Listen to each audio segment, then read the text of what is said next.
जय हिंद। दोस्तों finally UPSC ने इस साल के प्रीलिम्स एग्जाम का रिजल्ट डिक्लेयर कर दिया है।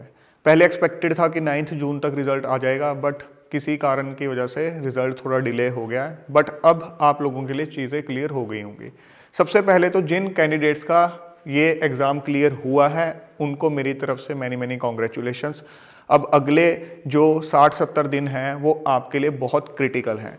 आपने पूरा जी जान से, पूरी कंसंट्रेशन के साथ इनको यूटिलाइज करना है। इसके बाद हम बात करेंगे खास करके उन कैंडिडेट्स की जिनका क्लियर नहीं हुआ है, बट जिनका क्लियर हो गया है उनके लिए मैं कहना चाहूँगा कि इन 60-70 दिनों में से जो आखिरी के 30 दिन होंगे वो तो पूरा डेडिकेटेडली आपके रिवीजन के होंगे। ये जो इनिशियल 30-40 दिन है इनके अंदर आप डेफिनेटली कुछ ऐसी चीज़ें कवर कर सकते हो जो अभी तक आपने कवर नहीं की या जो आपकी वीक थी, पार्शियली कवर्ड थी। बट जो चीज़ें आपने अच्छे से कवर की हैं उनकी रिवीजन बहुत क्रिटिकल हो जाती है। अपना बेस्ट दीजिए।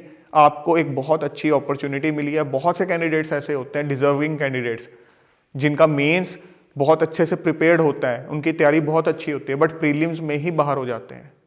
आप फॉर्चुनेट हो कि आपका प्रीलिम्स क्लियर हुआ, आपने मेहनत की थी। अब मेंस के अंदर अपना 100% दीजिए। अब बात करते हैं उन कैंडिडेट्स की जिनका अनफॉर्चुनेटली क्लियर नहीं हुआ।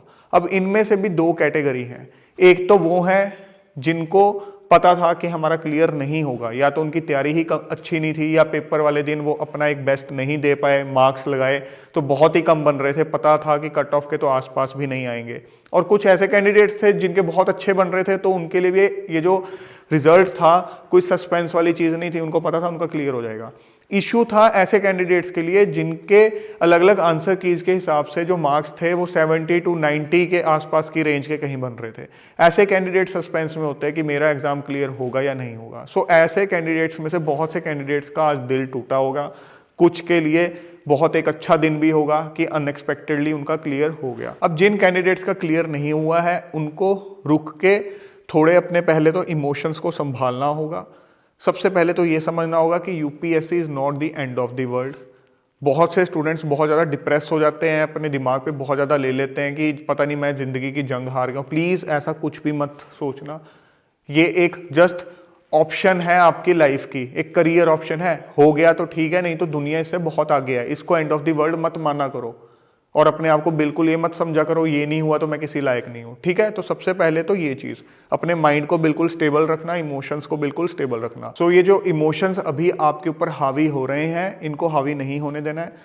अभी अगले कुछ दिन के लिए इस चीज़ से कट ऑफ कर लो। जो आप अभी तैयारी कर रहे थे, आपको लग रहा था कि आपका प्रीलिम्स क्लियर हो जाएगा, मेंस की तैयारी कर रहे थे, या पता था कि क्लियर नहीं होगा मोस्ट प्रोबेबली, बट एक रिजल्ट के बाद फिर भी ऑफिशियल एक शॉक लगता है, तो उससे ओवरकम करने के लिए प्लीज़ अगले कुछ दिन अपनी पढ़ाई से कट ऑफ करके एक ब्रेक लो, एक अच्छी ब्रेक लो। वो एक रिफ्रेशिंग ब्रेक होनी चाहिए। उसके बाद आपको असेस करना है where do you exactly stand in terms of your attempt and future career opportunities, और I should say in your life.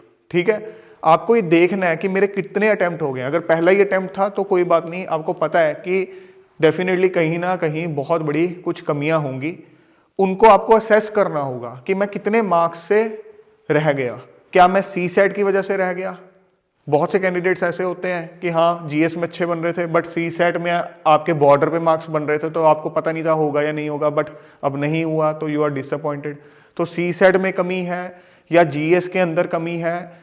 क्या मैं गलतियां करके आया हूँ? क्वेश्चन बाय क्वेश्चन सारी गलतियों को असेस करना बहुत ज़रूरी है। प्रिपरेशन कहाँ लैग कर रही थी उसको असेस करना ज़रूरी है। बट अगर आप एक ऐसे कैंडिडेट्स हो जो ऑलरेडी 3-4 अटेम्प्ट दे चुका है, तो आपको रुक के ठहर के सोचने की जरूरत है कि क्या ब्लाइंडली अब आप इसी रास्ते पे चलते रहोगे और कोई चीज़ अपॉर्चुनिटी कोई अवेल ही नहीं करोगे, एक्सप्लोर ही नहीं करोगे। ठीक है, मैं ये नहीं कह रहा हूँ कि आपने इतनी तैयारी की थी अब आप इसको छोड़ दो। 2 अटेम्प्ट दो, रिविजन करके देते रहो, अपनी गलतियों को आइडेंटिफाई करो, शॉर्टकमिंग्स को आइडेंटिफाई करो, उनको ओवरकम करने की कोशिश करो, अटेम्प्ट दो। बट कहीं ना कहीं एक लक फैक्टर, एक डेस्टिनी का फैक्टर भी इसमें बहुत बड़ा रहता है। तो ऐसे में आप साइड बाय साइड अब कुछ और चीजें भी एक्सप्लोर करने की कोशिश करो, नहीं तो आप इस इमोशनल जो ये ट्रॉमा है इसके अंदर ही बहते चले जाओगे और अपनी लाइफ को खत्म करके रख लोगे। प्लीज रुक के अपनी लाइफ को असेस करो, देखो कहां खड़े हो, सिर्फ ये नहीं है कि एक एग्जाम ने ही आपकी पूरी लाइफ डिटरमिन कर देनी है, ऐसा कुछ नहीं है। आप में से जो लोग फ्यूचर एस्पिरेंट्स हो या इस बार जो प्रीलिम्स एग्जाम दिया था उसको क्वालिफाई नहीं कर पाए किसी रीज़न की वजह से, चाहे वो सी सेट है या आपकी इन जनरल जो प्रिपरेशन स्ट्रेटेजी है, उनके लिए इस बार का लाइव मेंटरशिप बैच और सी सेट बैच लॉन्च कर दिया है। सी सेट बैच में मैं खुद पढ़ाऊंगा पूरा सिलेबस बिल्कुल बेसिक लेवल से, और जो मेंटरशिप बैच भी है वो पिछले 2 सालों के मेंटरशिप बैच से अलग है। सो पिछले जो स्टूडेंट्स एनरोल्ड थे मेंटरशिप बैच में वो भी इस बार ज्वाइन कर सकते हैं, उनके लिए भी हेल्पफुल होगा। सो कहीं भी अगर आपको लगता है कि स्ट्रेटेजी लैग कर रही है या एक कंसिस्टेंट डायरेक्शन नहीं मिल रही है तो ये चीज़ आपके लिए काफ़ी हेल्पफुल हो सकती है, तो वो भी आप एक्सप्लोर कर सकते हो। ऐप और वेबसाइट का लिंक डिस्क्रिप्शन में दे रखा है। सो जिन कैंडिडेट्स का क्लियर हो गया है उनके लिए एक बार फिर से मेरी तरफ से शुभकामनाएं हैं। प्लीज़ जो भी आगे यूपीएससी की इंस्ट्रक्शंस हैं मेंस को लेके, जो कोई डिटेल्स मांगता है यूपीएससी कुछ भी, वो बहुत ध्यान से आपको फिल करनी है, कोई भी गलती नहीं करनी है। और जिनका नहीं क्लियर हुआ है उनको अगेन मैं एक बार बोल रहा हूँ, अपना दिल नहीं छोड़ना है। आपके लिए आगे ज़िंदगी में बहुत चीज़ें इंतज़ार कर रही है, बहुत अपॉर्चुनिटीज़ इंतज़ार कर रही हैं। अपनी फैमिली की तरफ आपको देखना है, उनके लिए आपको संघर्ष करना है, और ये संघर्ष को एंड ऑफ द वर्ल्ड नहीं मानना है। ज़िंदगी के अंदर इससे भी बड़े बड़े बहुत संघर्ष आते हैं और यही संघर्ष हैं जो आपको अल्टीमेटली एक बहुत सॉलिड इंसान बनाते हैं। सो दोस्तों, जल्द मिलेंगे एक और नए और इंपॉर्टेंट सेशन के साथ। Till then keep grinding yourself and stay fit and healthy. जय हिंद।